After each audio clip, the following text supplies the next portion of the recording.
جس کے دل میں رائی برابر بھی تکبر ہے، رائی برابر. اب آپ نے غور کرنا ہے، رائی برابر تکبر، اور تکبر کی جو وجوہات ہے وہ بھی آپ کے سامنے، اب آپ کے سامنے دباچہ بن چکا ہے. کس وجہ سے ہوتا ہے؟ دولت اور شہرت کی وجہ سے، خوبصورتی کی وجہ سے، حسب نسب کی وجہ سے، عزت میں لوگ عزت احترام کرتے ہیں جاہ و منصب کی وجہ سے.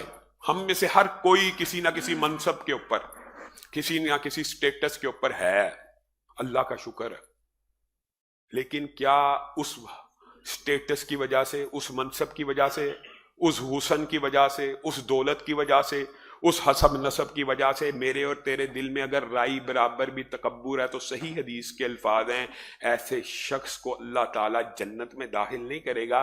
اور نہ صرف جنت میں داخل نہیں کرے گا بلکہ کیا الفاظ ہیں، یہ جنت کی خوشبو بھی نہیں پا سکے گا.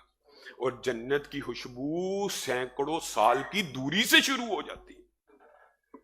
علامہ ہشام الہی ظہیر آفیشیل چینل کو سبسکرائب کر لیں.